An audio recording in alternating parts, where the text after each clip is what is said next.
Hello and welcome to the Mal and Johnny Show. This week we're talking about kids playing.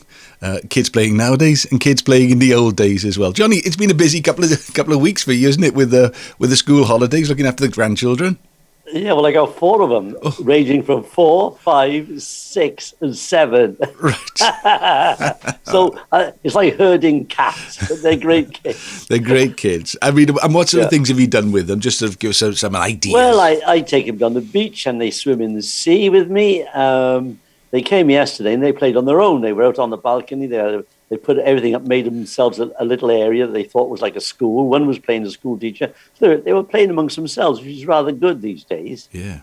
Because normally you've got to give them a tablet or something to read, or, or they're on the phone, or, you know what I mean? Yeah, exactly. Or because, and this is what it's got us thinking about, we're trying to keep our grandchildren interested and out of mischief. In the old days, and I'm not saying parents weren't as worried or protective or as parenting experts compared with us, but it was very different when you were a kid, wasn't it?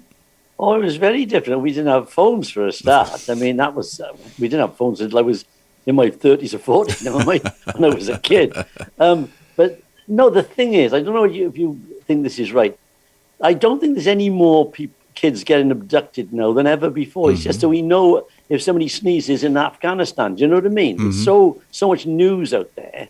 Whereas before, you'd go off with your packet of sandwiches with your dog up the mountain, and you'd come back at tea time. Yeah. You know what I mean? And nobody worried that you weren't anywhere to be. That was what we did. Yeah, and I suppose it's natural for a parent to be worried when you hear the stories, but yeah, getting paranoid because, it's, and the thing is, when you arranged to go out, so you didn't text all your mates to see you up the mountain. No. Or down the park. I mean, that's what you did. You just you did all through the summer holidays. Down the swimming pool. I probably told you this story because it's in my book. I walked from Caerphilly with some mates to Cardiff once. We were only 10. Right.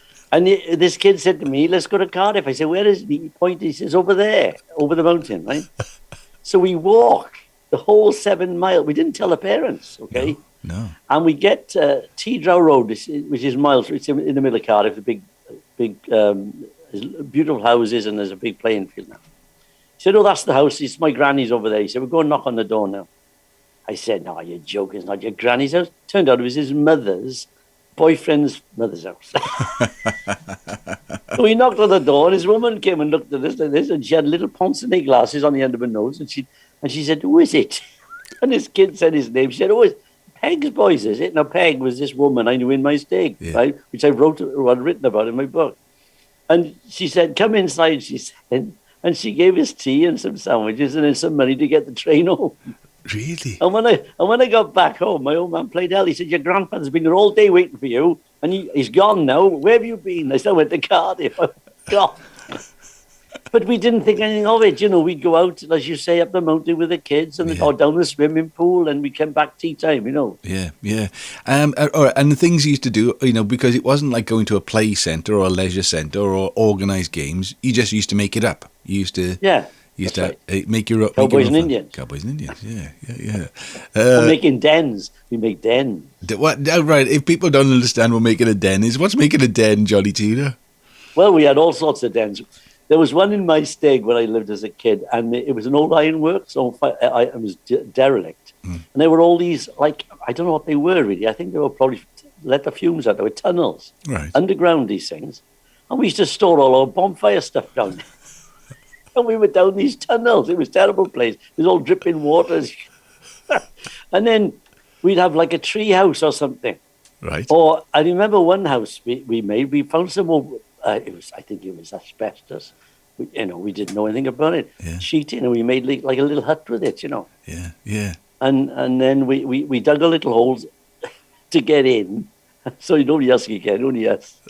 And we had a paraffin heater in it. We must have been nuts. We could have burnt ourselves to death. If your mum and dad had only known. Oh, God. What about pinching apples? You pinch apples? Well, do you know what? I was walking. I had one of my grandchildren yesterday strapped to me. We were going around. I was trying to educate him on the different berries that were around. And the apple, he loved the apple tree. And so there's lots of apples. Scrumping for apples. Is that what you used to call it? We used to... Scrumping, yeah. It's pinching, stealing, but we didn't think of it as... Liberating. Liberating. So you climb over next door's garden, and then you'd You get the apple tree. I mean, I'm not sure if I ever ate any of those apples. Forbidden fruit, tastes sweet. They're probably too sour, were they? Well, that's the thing, isn't it? They weren't like getting your Granny Smiths from the market or whatever. They were, No. but there was something special about having forbidden fruit. You just go and collect them, and it's like that thing. Because obviously they weren't covered in DDT, so they're probably all right. But it's like, what's worse than finding a worm in an apple? Oh. Finding half a worm in an apple. Oh gosh! I remember once this friend of mine, Philip, his name was. He said, "Let's go pitching apples." I said, "When do we get caught?" He said, "We're going into the night." I said, "What do you mean?" He said, "I tell you what." He said, "Put a piece of string round your toe and hang it out the window. I'll put the alarm clock on under my pillow, and I'll wake up in the middle. I'll cover it. I'll yank this thing on your toe." He said, "And wake you up." And you climbed on a drain pipe and we go pinching. And we did. And then we go on this wall and this dog comes out. It's like half a bull terrier. And he frightened the life out of it. He ran for my friend Philip and I think he bit his bum and he jumped over the wall. Right. What he didn't realise was the wall this side was only 3 foot high. The wall where he jumped down was 6 foot the other side. He flew over this wall. Oh no. I mean, you didn't think of any danger, did you? No. All right, so you go out in the morning. So it depends on the time of year. Obviously, the summertime you'd be you'd play tennis for 2 weeks in the summertime, wouldn't you? Because Wimbledon was on. You'd have a little tennis. Different times of the year. So we'd go up to Llewellyn's Park. We'd go tadpoling. Collecting newts. Newts, I got them in my garden now, actually. Have you? Newts. The things that I learned about newts, or I thought I learned about newts, if you grabbed them by the tail would drop off, wouldn't it? Do you remember that? Oh, yeah, is it like a lizard? It'll grow again. Yeah, it would grow again. That's good, because that's what I was thinking. That would grow again. So thank goodness for that. Tadpoles, we used to let them grow. You see the little legs grow, tails grow off, and then I know we'd have hundreds of frogs. I don't know what we did with them in the end, but do you know what? Talking about newts, this place in my state was called the Forge. It was derelict, but there was lots of little, like, stagnant pools there, right? Right. And it was full of newts, but they were these big ones. Oh. We used to call them Trojans. I don't know why we call them. But I think they were the crested newts, which are now endangered. Wow. But we used to catch them, I can see it now. We used to go up there fishing for them with a net, With a net. Yeah. Frogs and toads. Now, I never did this, but I knew that some naughty boys did. Eggs. Birds' eggs. Oh, birds' eggs, yeah. You weren't supposed to pinch birds' eggs. No. Some naughty boys did.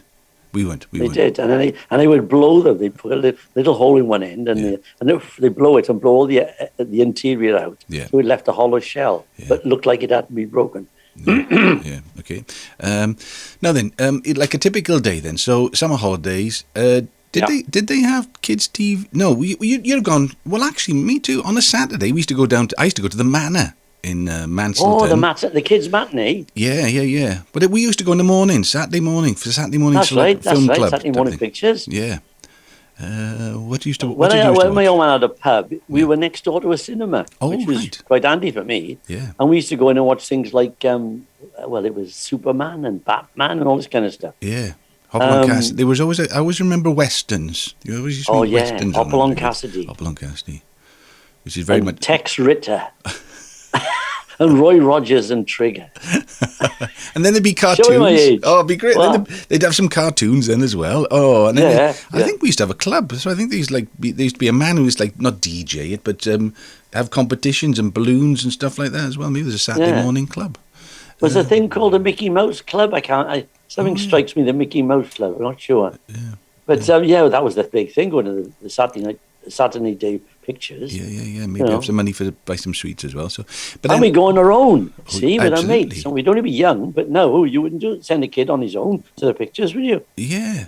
And you know what you would, summer holidays, so you get up early. Actually, when I was a kid, we had like a Robinson Crusoe and the Flashing Blade. Those are the two sort of like series that always ran through in the 6 weeks holiday period. All right. And then you'd meet your mates down the park and you'd play football till lunchtime. They'd say, right, see you later. Be back now after lunch. You come back, you play football all afternoon till tea time. And I remember being, really disappointed when somebody had to go home for tea. The first one. And then we just go, all right, look, winning goal now, winning goal. So you'd play the winning goal. You'd been playing for 6 hours, and it'd all come down to that last 3 minutes before somebody had to go home for tea. Well, I remember there was always open air swimming pools. Oh, okay? yes. And we used to go in the summer holidays.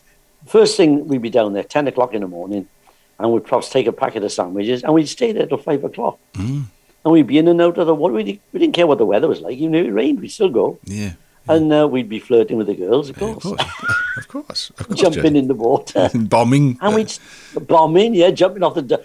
That was it. You had to... A bit of guts. You had to jump off the top diving board. Oh, my gosh. And if you didn't, you were a whip. And I remember a friend of mine, I did it, and I was okay, and he did it, and he went a bit forward like this. Yeah. And when he came out, his nose was bleeding, smacked his face in the water, because it was hard. Do you remember the signs? I never quite understood whether you couldn't go petting in the swimming pool. I didn't have a pet. I only had a tortoise. No petting. The girls used to try and sneak into the boys' dress. Oh my gosh, Johnny. I mean, we're only young. Absolutely. Like we didn't even know what to do with them when they came in there. But it was just naughty, Right, so then, all right, different time of year. So that's the summer holidays. So like half term, sort of October time, you get your bonfire ready. Getting bonfires. Oh, the bonfire, yeah. Now, where we lived, Yeah. there was all like mountains all around, and there were all kids, different gangs, Yeah. would save up all the year, all this stuff, like, Yeah. cardboard and old tyres and this like that. And then we'd always want to be the last to light it, like a beacon, to wait all the... And because people used to raid your bonfire. Oh, they stash. did? Oh. They nicked my boy, and then that's why we kept them down this tunnel, so they couldn't find it. The penny for the guy. Do they still do that? Yeah, I suppose for the guy. I suppose they go around now with trick-or-treating. We never had trick-or-treating when I was a kid. Nah, it's American, isn't it? American, it's a load of nonsense. They're taking over. Absolutely. With words like cool and so's your old man. Dude. So there's that. Christmas, carol singing. Yeah, carol singing. Do you know what I found out about carol singing? Right. We used to run to different houses to sing carols, right? Yes. And when you run, after you've been, you can't breathe, can you? Because you've been running. So you'd get to the house, you'd go, you couldn't get the words. What about Bobby knocking? Did you Bobby knock? What's Bobby knocking? Bobby knocking, when you knock on somebody's door and they run away. Oh, run away. Yeah, Bobby knocking. That's what we used to call it. Rat-tat ginger, they used to call it. Is it rat-tat ginger? We didn't. But I think that must have been English, not Welsh. We didn't do that. We the naughty boys. I must have known an awful lot of naughty boys, but I just wasn't one of them, Johnny. I knew what they did, but I didn't do it. I did one me. So you said. Well, me said on it. But see, we were frightened of the coppers in those days. They give you a right talking to, and these days kids cheat the police and everybody. Yeah. I mean, we had a bit of respect for them in a way, didn't we? Absolutely. Well, the thing is, you probably knew your mum and dad. That's right, they did. They knew I'd tell your father on you, and that'd be it. The local Bobby. That's right. I remember crossing the road for the first time to go to Mansleton Park on my own. It must have been 6 or 7. I mean, I don't even think I told my mum and dad. But I was always worried because my mum said not to go up to the race course, because it was a massive race course in the 1800s on the hill above where I lived. But it had gone by the time I was there, but it's still called the race course. And she said, you can't go up there because the teddy boys will get you. And I had this terrible fear that they were massive boys looked like teddy bears. So that was one of my I used to get in Cardiff. My granny lived in Cardiff. There was Leckwith Common, and all the gypsies were up there. But I mean, real gypsies, the ones with the proper old caravans and that. The ladies selling the pegs and stuff. Yeah. And I used to get threatened. I'll give you to the gypsies. They'll take you away. Yeah, it's the last time. I mean, poor gypsies. I mean, doing no harm to anybody. And they wouldn't want you, Johnny, to be honest. They wouldn't want They me. got enough of their own. They wouldn't want another troublemaker in the camp. Talking about a race course, there used to be a race course in Cardiff as well years ago. Right. It was in Ely. A whole race course was there.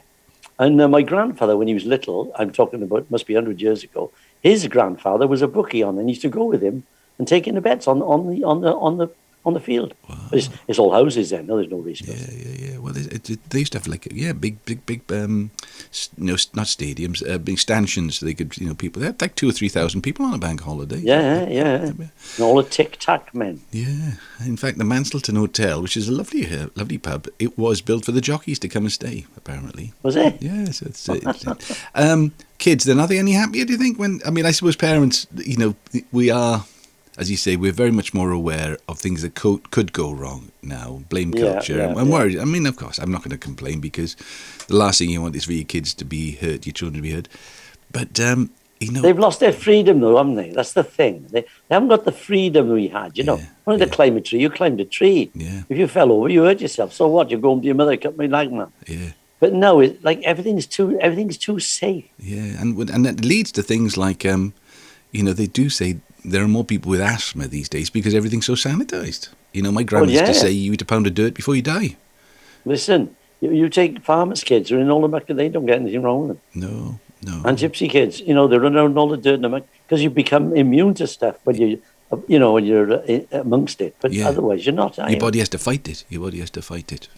That's right. Okay, well, we had a great time growing up, didn't we? We did. I'm still growing up. I haven't grown up yet. Did you? And if you want to know any more about being a kid, buy my book. Peg's Boys. Yeah, Peg's Boys. And there was always there was always one kid in school. There's always one kid in the class who had their arm or their leg in plaster, didn't they? Do you remember that? And you had to write on it. You had to write on it. It always happened.